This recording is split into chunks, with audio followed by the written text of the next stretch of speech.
One of the biggest myths about the Israel-Palestine conflict is that it's been going on for centuries, all about ancient religious hatreds. In fact, while religion is involved, conflict's mostly about two groups of people who claim the same land, and it really only goes back about a century to the early 1900s. Around then, the region along the eastern Mediterranean we now call Israel-Palestine, been under Ottoman rule for centuries, was religiously diverse, including mostly Muslims and Christians, also a small number of Jews who lived generally in peace. It was changing in two important ways. First, more people in the region were developing a sense of being not just ethnic Arabs, but Palestinians, a distinct national identity. At the same time, not so far away in Europe, more Jews were joining a movement called Zionism, which said that Judaism was not just a religion, but a nationality, one that deserved a nation of its own. And after centuries of persecution, many believed a Jewish state was their only way of safety and saw their historic homeland in the Middle East as their best hope for establishing it. In the first decades of the 20th century, tens of thousands of European Jews moved there. After World War I, the Ottoman Empire collapsed, and British and French empires carved up the Middle East, the British taking control of a region it called the British Mandate for Palestine. At first, the British allowed Jewish immigration, but as more Jews arrived, settling into farming communities, tension between Jews and Arabs grew. Both sides committed acts of violence, and by the 1930s, the British began limiting Jewish immigration. In response, Jewish militias formed to fight both the local Arabs and to resist British rule. Then came the Holocaust, leading many more Jews to flee Europe for British Palestine and galvanizing much of the world in support of a Jewish state. In 1947, as sectarian violence between Jews and Arabs there grew, the United Nations approved a plan to divide British Palestine into two separate states.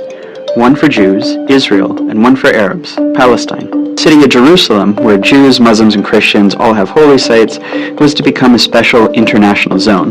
The plan was meant to give Jews a state, to establish Palestinian independence, and to end the sectarian violence that the British could no longer control.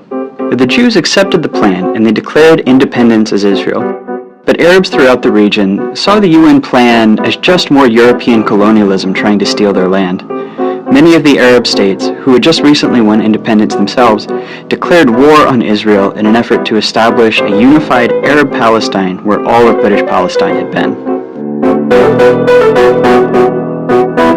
The new state of Israel won the war. But in the process, they pushed well past their borders under the UN plan, taking the western half of Jerusalem and much of the land that was to have been part of Palestine. They also expelled huge numbers of Palestinians from their homes, creating a massive refugee population whose descendants today number about 7 million. At the end of the war, Israel controlled all of the territory except for Gaza, which Egypt controlled, and the West Bank, named because it's west of the Jordan River, which Jordan controlled. This was the beginning of the decades-long Arab-Israeli conflict. During this period, many Jews in Arab-majority countries fled or were expelled, arriving in Israel. Then something happened that transformed the conflict. In 1967, Israel and the neighboring Arab states fought another war. When it ended, Israel had seized the Golan Heights from Syria, the West Bank from Jordan, and both Gaza and the Sinai Peninsula from Egypt. Israel was now occupying the Palestinian territories, including all of Jerusalem and its holy sites. This left Israel responsible for governing the Palestinians, a people that had fought for decades. In 1978, Israel and Egypt signed the US-brokered Camp David Accords. Shortly after that, Israel gave Sinai back to Egypt as part of the peace treaty. At the time, this was hugely controversial in the Arab world. Egyptian President Anwar Sadat was assassinated in part because of outrage against it. But it marked the beginning of the end of the wider Arab-Israeli conflict. Over the next few decades, the other Arab states gradually made peace with Israel, even if they never signed formal peace treaties. But Israel's military was still occupying the Palestinian territories of the West Bank and Gaza, and this is when the conflict became an Israeli-Palestinian struggle. The Palestinian Liberation Organization, which had formed in the 1960s to seek a Palestinian state, fought against Israel, including through acts of terrorism. Initially, the PLO claimed all of what had been British Palestine, meaning it wanted to end the state of Israel entirely. Fighting between Israel and the PLO went on for years. even including a 1982 Israeli invasion of Lebanon to kick the group out of The Beirut. stillness of the ceasefire in southern Lebanon was shattered today by the sound of guns, bombs, and planes. The PLO later said it would accept dividing the land between Israel and Palestine, but the conflict continued. As all of this was happening, something dramatic was changing in the Israel-occupied Palestinian territories. Israelis were moving in. These people are called settlers, and they made their homes in the West Bank and Gaza, whether Palestinians wanted them or not. Some moved for religious reasons, some because they want to claim the land for Israel, some just because the housing is cheap, and often subsidized by the Israeli government. Some settlements are cities with thousands of people, others are small communities deep into the West Bank. If you've always felt a deep yearning for Jerusalem, now is a once-in-a-lifetime opportunity not only to stand within its gates, but also to build the home of your dreams there. Settlers are followed by soldiers to guard them, and the growing settlements force Palestinians off of their land and divide communities. Short term, they make the occupation much more painful for Palestinians. Long term, by dividing up Palestinian land, they make it much more difficult for the Palestinians to ever have an independent state. Today, there are several 100,000 settlers in occupied territory, even though the international community considers them illegal. By the late 1980s, Palestinian frustration exploded into the Intifada, which is the Arabic word for uprising. It began with mostly protests and boycotts, but soon became violent. Israel responded with heavy force. A couple hundred Israelis, over 1,000 Palestinians died in the first Intifada.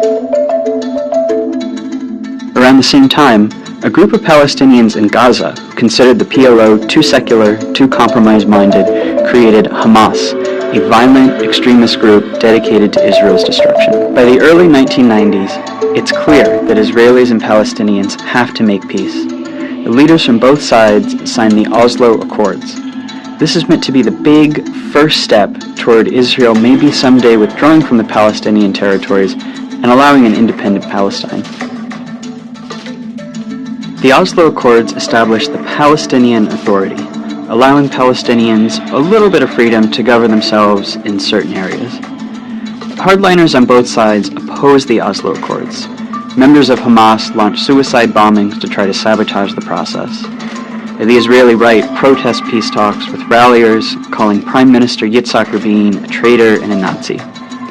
Not long after Rabin signs the second round of Oslo Accords, a far-right Israeli shoots him to death in Tel Aviv. This violence showed how extremists on both sides can use violence to derail peace, keep a permanent conflict going as they seek the other side's total destruction. That's a dynamic that's been around ever since. Negotiations meant to hammer out the final details on peace drag on for years, and a big Camp David summit in 2000 comes up empty. Palestinians come to believe peace isn't coming, rise up in a second intifada, this one much more violent than the first. By the time it wound down a few years later, about 1,000 Israelis and 3,200 Palestinians had died. The second intifada really changes the conflict. Israelis become much more skeptical that Palestinians will ever accept peace or that it's even worth trying. Israeli politics shift right, the country builds walls and checkpoints to control Palestinians' movements. They're not really trying to solve the conflict anymore, just to manage it. The Palestinians are left feeling like negotiating didn't work, and violence didn't work, and that they're stuck under an ever-growing occupation with no future as a people. That year, Israel withdraws from Gaza. Hamas gains power, but splits from the Palestinian Authority in a short civil war, dividing Gaza from the West Bank. Israel puts Gaza under a suffocating blockade, and unemployment rises to 40%. This is the state of the conflict as we know it today. It's relatively new, and it's unbearable for Palestinians. In the West Bank, more and more settlements are smothering Palestinians, often respond with protests and sometimes with violence, though most just want normal lives. In Gaza, Hamas and other violent groups have periodic wars with Israel. The fighting overwhelmingly kills Palestinians, including lots of civilians. In Israel itself, most people have become apathetic. For the most part, the occupation keeps the conflict relatively removed from their daily lives, with moments of brief but horrible violence. There's little political will for peace. No one really knows where the conflict goes from here. Maybe a third intifada, maybe the Palestinian Authority collapses. But everyone agrees that things as they are now can't last much longer. Israel's occupation of the Palestinians is too unstable to last, and that unless something dramatic changes, whatever comes next will be much worse.